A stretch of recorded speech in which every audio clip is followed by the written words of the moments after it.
They took a piece of my land without asking. Quietly, while I was away, the HOA president, Karen, turned my private property into a community parking lot. When I came back home after months away, I couldn't believe my eyes. Cars were parked right on my land, with signs saying it was for the whole neighborhood. Nobody told me a thing. Instead of fighting right away, I planned something better, a smart legal trap to stop this theft once and for all. What happened next shocked everyone and showed who really owns the land. I was just living my life until HOA President Karen entered the picture and life became a series of boundary disputes. She wasn't just a stickler for rules.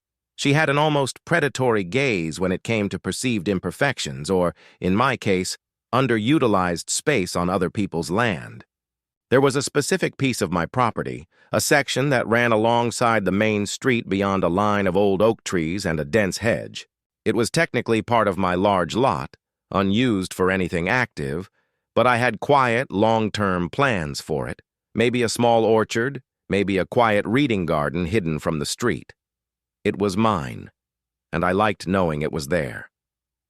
Karen, however, saw not quiet potential, but untapped parking. The neighborhood had grown.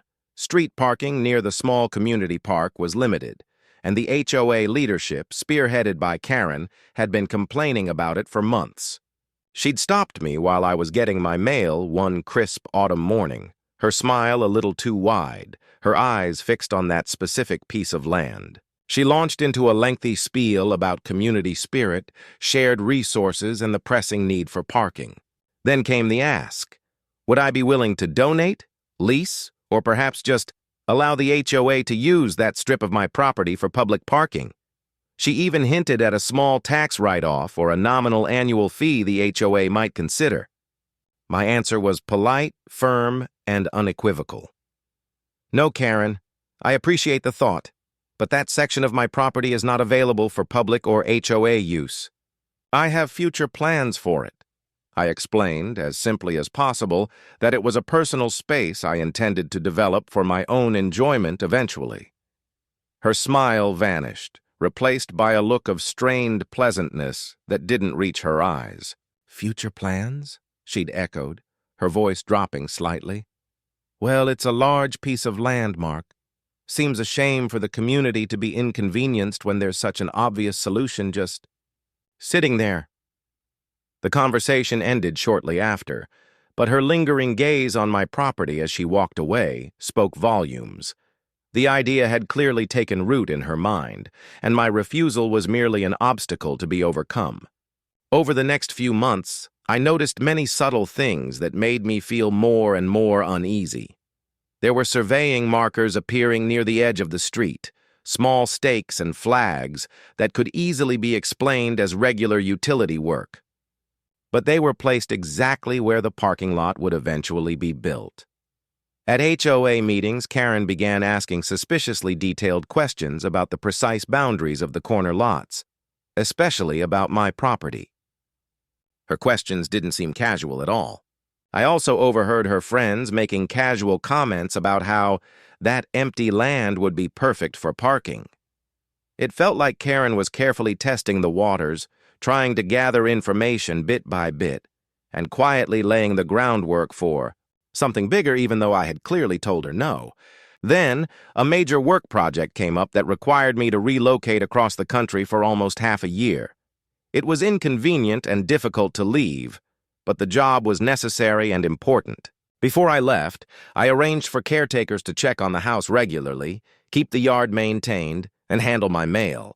I gave the caretakers strict, very clear instructions that absolutely no one else was to be allowed access to the property beyond what was needed for basic maintenance.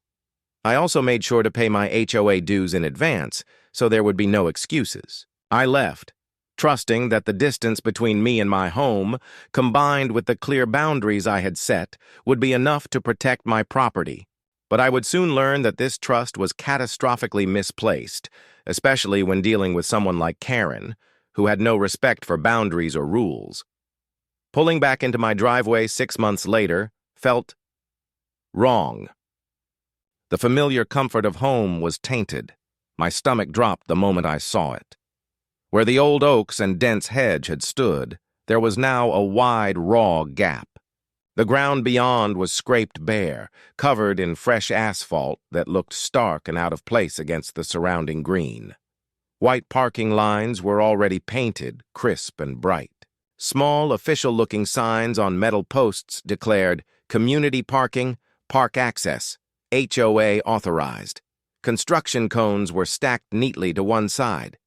My quiet piece of land, the space I had specifically refused to give up, had been transformed into a public parking lot. Without a single word, without permission, she had simply taken it. The initial shock was quickly replaced by a cold, burning fury that settled deep in my gut. It wasn't just trespassing. It was a brazen, arrogant land grab, a total disregard for my property rights, enacted under the flimsy banner of HOA authority the moment my back was turned. It was the ultimate escalation of her boundary issues. I wanted to storm over to her house, wave my deed in her face, and demand she explain how she dared authorize construction on my land. But then, the cold calculation took over. What would that achieve? Yelling? A swift denial? Her claiming I must have given permission or that it was a misunderstanding. She'd leverage the HOA, the fait accompli of the paved lot, and drag me into a protracted, stressful legal battle while the neighborhood happily used my stolen property. No, a direct, immediate confrontation wasn't the path. My refusal had been ignored. My absence had been exploited. Now, my return would be quiet, my acceptance feigned, and my retaliation meticulously planned and undeniably final. I spent the first few days back acting the part of the slightly surprised but agreeable resident.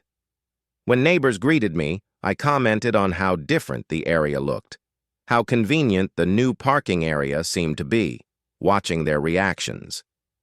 They credited Karen, of course, praising her initiative in solving the parking problem. "Oh, yes. Karen really pushed for it," they'd say. "Said it was unused land anyway. So good of the HOA to finally get it done."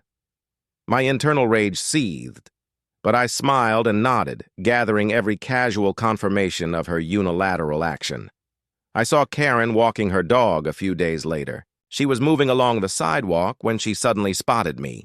She stopped in her tracks, paused, and then gave me that same overly bright, forced smile she always wore around me. With her usual fake cheerfulness, she said, "Mark, welcome back. You noticed the parking then? Quite the improvement, isn't it?" I looked at her carefully and replied, keeping my voice calm and neutral. "Quite a change, Karen. It was certainly a surprise to see it when I got back. Looks like the HOA was busy while I was gone." She straightened up, preening slightly as if proud of herself. "Addressing community needs," she said with a smile. "It was an unused space, after all, and so many residents needed parking. Happy it's finally done." She said it as if it was the most natural thing in the world, like the whole project had been necessary and right. She didn't mention my prior refusal or the fact that she had gone behind my back. Instead, she acted as if the land had always been destined for this use, and she was just the one to make it happen.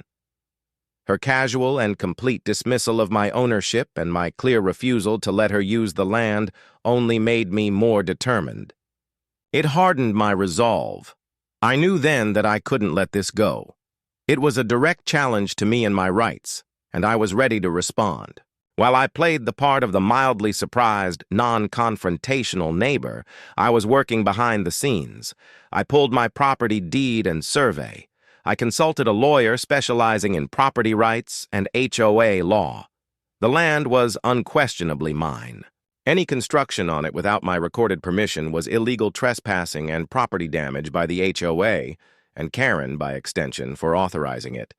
My lawyer confirmed my absolute right to remove any structures and, crucially, to secure my private property against future unauthorized access. There was no legal ambiguity whatsoever. Next, I contacted contractors, not for removing the asphalt yet, but for my future plans. Under the guise of installing a high-tech security system and making improvements to my property boundary for insurance purposes, we began work on that section of land. It wasn't a simple fence. We dug trenches for reinforced curbing along the street where cars entered. We installed heavy-duty automated security bollards that could rise from the ground, disguised within attractive newly built stone planters at the entrance. We ran underground power and data lines to control panels hidden near my garage. We installed motion-activated floodlights and high-resolution security cameras covering every inch of the paved area. It was presented to anyone who asked as enhancing my property's security, which was entirely true. The work was done quickly, professionally, and legally, with all necessary permits pulled for property improvements and security systems. On the surface, it just looked like I was landscaping and adding some fancy security features around the new HOA parking lot. The neighborhood remained oblivious to the system's true purpose or its imminent activation. The day I was ready, with the security system fully installed, tested, and functioning perfectly, I waited patiently. It was a beautiful Saturday morning, the kind of perfect weather that made the park nearby a popular destination. From my window, I watched quietly as, throughout the morning and early afternoon, cars started to arrive and fill the paved area on my land. Sedans, SUVs, and minivans pulled in, one after another, until about 15 vehicles were parked neatly within the white lines that Karen had authorized on my property.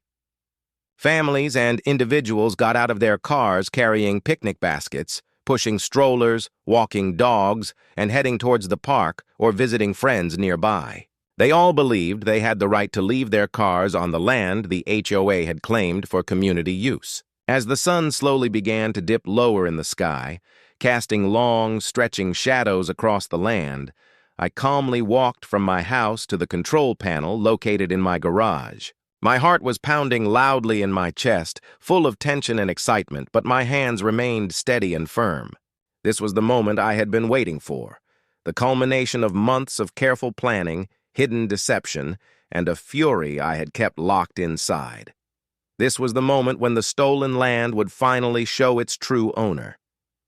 I took a deep breath and activated the system.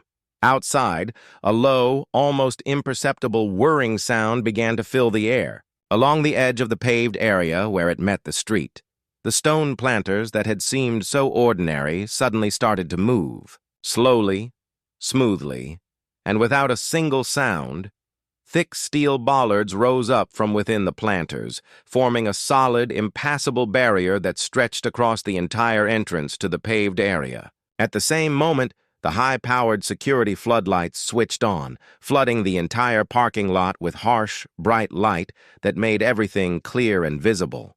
The automated gates of my actual driveway, separate from this system, remained wide open, sending a clear message.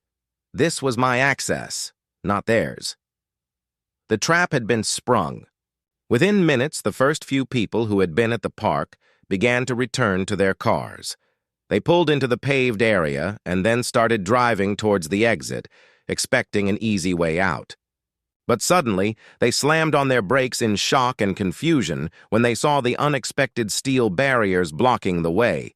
They hurriedly got out of their cars, looking around wildly as if searching for another exit. Then they walked back towards their vehicles, waving and gesturing to others who were now arriving, signaling that something was wrong. Confusion spread quickly across the lot as more and more people realized they were trapped inside. At first, hesitant and uncertain, the honking of car horns started slowly, but then grew louder and more persistent. Groups of people gathered at the edge of the now secured area, their faces showing clear signs of bewilderment, frustration, and annoyance. I walked out onto my porch, feeling the weight of the moment. Then I made my way slowly down to the edge of my driveway, stopping just beside the main entrance to the now sealed-off parking area. I kept my composure, staying calm and collected as I observed the growing frustration among the people trapped inside. A few residents, spotting me, hurried over quickly. Their faces were marked with confusion and annoyance. "Mark, what's going on? Why are the barriers up? We can't get out!" one of them called out urgently. "Evening," I replied, keeping my voice calm and clear. I made sure to speak loudly enough so others nearby could hear. "The security system is active. This area is now secured private property." "Security system?" Private property? Asked one resident, Mr. Henderson, from down the street, sounding bewildered. But this is the HOA parking lot. Karen told us. Mr. Henderson, I said gently but firmly, looking him in the eye. Karen was mistaken. This section has always been and remains my private property. According to county records, the property line is right here. I gestured clearly toward the edge of my yard, which was beyond where I was standing. It seems there was some unauthorized construction while I was away, creating this paved area. But legally, it's mine, and I have now installed security to prevent further unauthorized access and trespassing. A wave of realization quickly spread over the residents' faces, followed by disbelief and anger. The anger wasn't directed at me, but clearly, it was already turning toward Karen. Whispered conversations broke out among the small crowd forming around me. His property? HOA parking? But Karen said, from the back of the group, someone pulled out their phone. I'm calling Karen. She needs to fix this. Good. Let her walk straight into the trap she built. As dusk deepened, the standoff continued. The trapped residents grew more and more restless. Children were getting tired, groceries sat in car trunks, and evening plans were being ruined. Their initial anger toward me was slowly shifting into frustrated confusion, wondering how they had ended up in this situation and who was truly responsible. Then Karen arrived. She strode onto the scene with her usual air of authority, clearly ready to dismiss what she thought would be just a minor complaint. But she stopped dead in her tracks when she saw the raised bollards blocking the entrance, the harsh floodlights illuminating the entire area, the cluster of trapped cars, and the crowd of annoyed residents gathering around.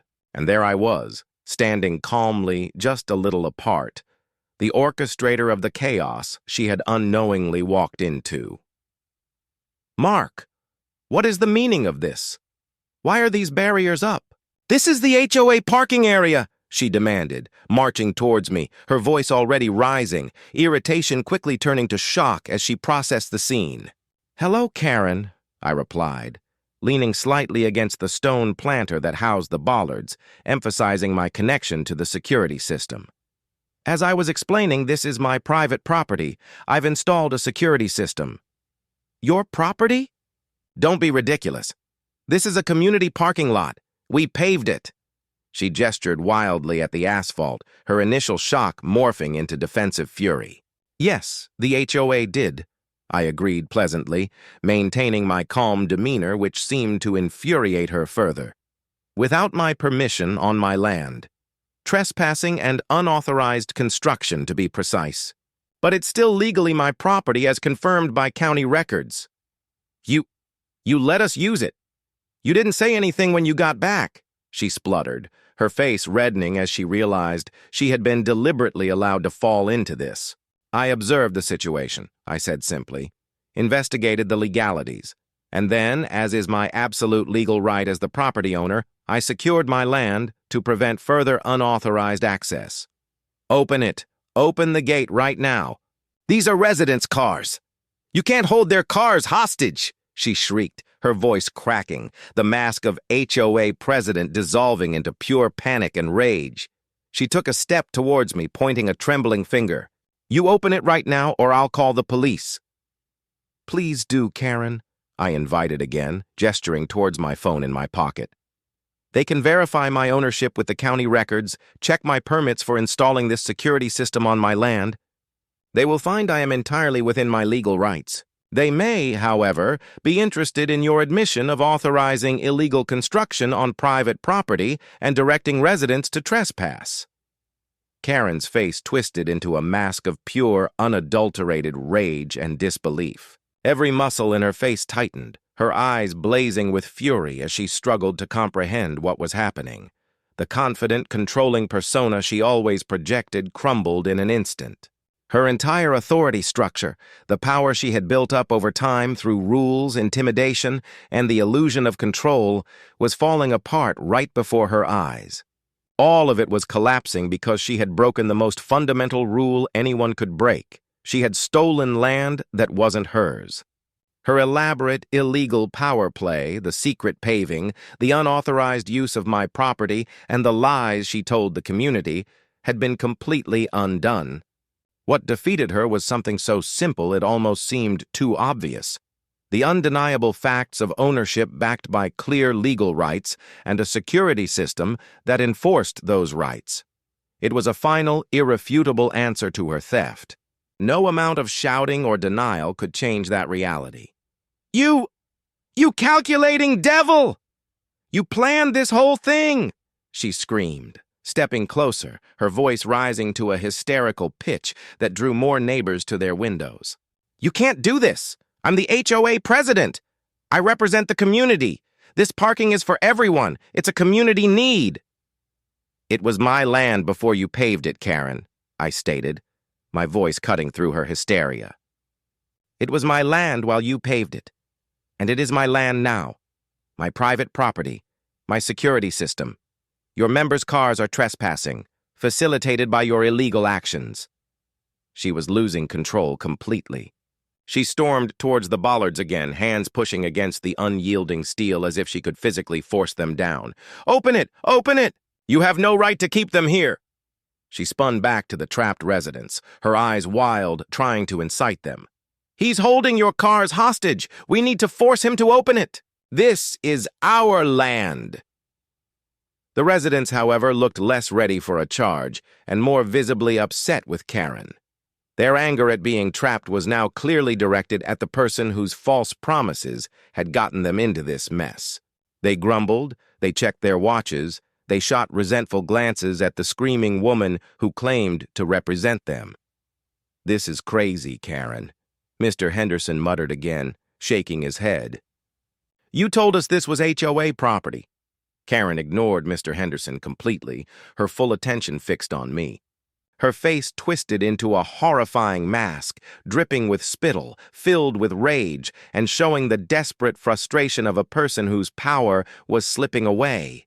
She began shouting loudly, her voice thick, raw, and trembling with anger.